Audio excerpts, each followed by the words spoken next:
আমরা আজকে নিয়ে এসেছি কাঁচা কলা। দেখতেই পাচ্ছ কাঁচা কলাগুলো আমি মাঝখান থেকে কেটে নিয়েছি। এই কাঁচা কলা দিয়ে আমি নিরামিষ দিনে একটা রেসিপি বানিয়ে নিচ্ছি। তাহলে চলো রেসিপিটা বানিয়ে নিই। এখানে নিয়েছি আমি প্রেসার কুকারে আমি পরিমাণ মতো জল দিয়েছি। আর এখন আমি কাঁচা কলা আর আলুগুলো সব দিয়ে দেব। দিয়ে আমি দুইটা সিটি দিয়ে নেব। দিয়ে নিচ্ছি মিক্সি বাটি, দিয়ে দেব পরিমাণ মতো লঙ্কা। তোমরা যে যেরকম ঝাল খাবে সেভাবে লঙ্কাটা দেবে। এখানটায় দিয়ে দেব 2 টুকরা আদা। এখানটায় দিয়ে দেব 1 চামচ ধনিয়া আর 1 চামচ জিরে। দিয়ে আমি মশলাটাকে পেস্ট করে নিয়ে আসছি। মশলাটা করে নিয়ে এসেছি, দেখতেই পাচ্ছ মশলাটা কিন্তু খুব সুন্দরভাবে পেস্ট হয়ে গেছে। আর এদিকে আমি দেখতেই পাচ্ছ কাঁচা কলাগুলো সেদ্ধ হয়ে গেছে, নামিয়ে নিয়েছি।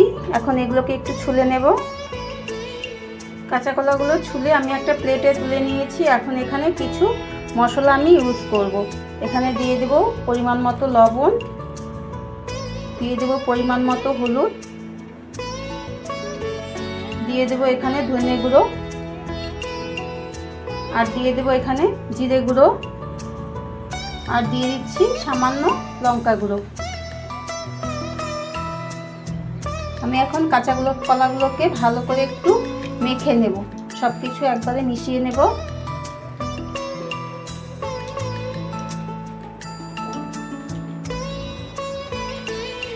দেখতেই পাচ্ছ কাঁচা কলাটা কিন্তু আমার মাখা হয়ে গেছে। এখন আমি একটু হাতে তেল লাগিয়ে নেব। এই দেখো আমি 2 হাতে কিন্তু তেল লাগিয়ে নিয়েছি। এখন আমি কাঁচা কলাটাকে আমি ছোট ছোট করে এভাবে বল বানিয়ে নেব। দেখতে পাচ্ছ এভাবে কিন্তু সবকটা বল বানিয়ে নিতে হবে।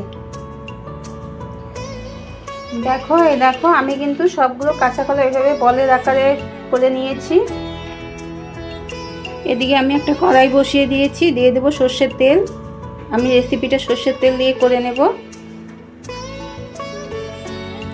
তেল কিন্তু আমার বেশ গরম হয়ে গেছে। এখন যে কাঁচা কলাগুলো আমি বলের আকারে শেপ দিয়ে নিয়েছিলাম সেইগুলো আমি এখানে দিয়ে দেব। একটা একটা করে সবগুলো ছেড়ে দেব।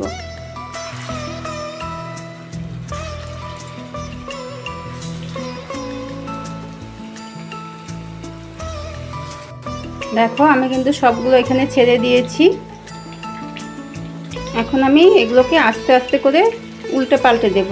দেখতে পাচ্ছ এভাবে সবগুলো কিন্তু একটু উল্টে উল্টে দিতে হবে। এভাবে আমি সবগুলোকে উল্টে দেব।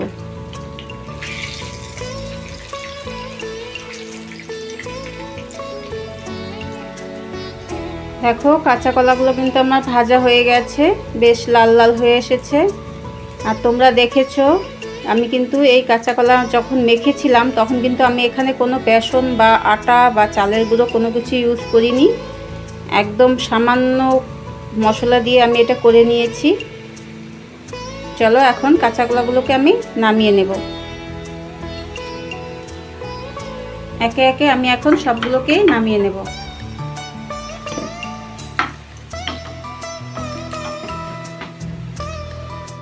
সবগুলো কাঁচা কলা আমি নামিয়ে নিয়েছি।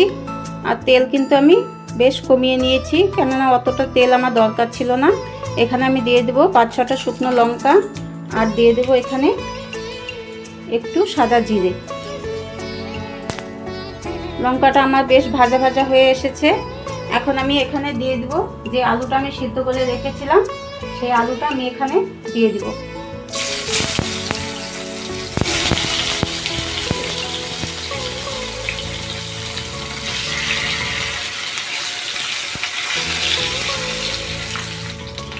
আলুটা আমার বেশ ভাজা ভাজা হয়ে এসেছে, দেখতেই পাচ্ছ। এখন আমি এখানে দিয়ে দেবো মশলাটা, যে মশলাটা আমি পেস্ট করে রেখেছিলাম সেই মশলাটা এখানে দিয়ে দেব। মশলাটা দিয়ে দিয়েছি। এখন দিয়ে দেবো এখানে পরিমাণ মতো লবণ। লবণটা আমি পরে আরেকবার দেখে নামিয়ে নেব। আর দিয়ে দেবো এখানে পরিমাণ মতো হলুদ, আর দিয়ে দেবো একটু কালার আসার জন্য লঙ্কার গুঁড়ো। দিয়ে আমি একটু ভালো করে কষিয়ে নেব।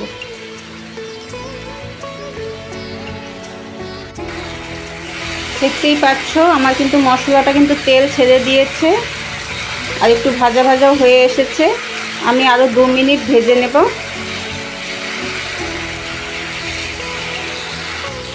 দেখো আমার কিন্তু মশলাটা একদম কষানো হয়ে গেছে।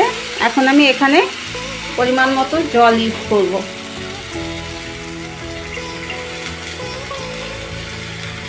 এই জলে আমার হয়ে যাবে, আর জল দেব না আমি। এখন আমি 5 মিনিটের জন্য একটু ঢেকে দেব। এখন আমি ঢাকনাটাকে উঠিয়ে দেব। উঠিয়ে যে কাঁচা কলাগুলো আমি ভেজে রেখেছিলাম সেগুলোকে ছেড়ে দেব।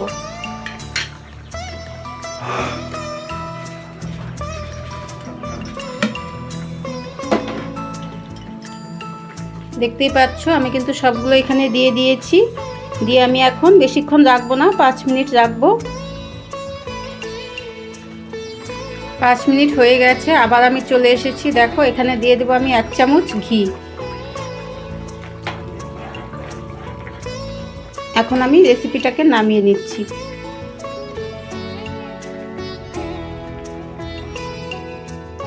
আমি এখানে একটা বাটি নিয়ে নিয়েছি। এখন আমি এই কাঁচা কলার তরকারিটাকে কিন্তু নামিয়ে নিচ্ছি। তোমরাও এভাবে নিরামিষ দিনে কাঁচা কলার কোরমা বানিয়ে নেবে, খেতেও কিন্তু অসাধারণ লাগে। আর যেহেতু আমি ঘি দিয়েছি সেন্টটাও কিন্তু খুব ভালো এসেছে।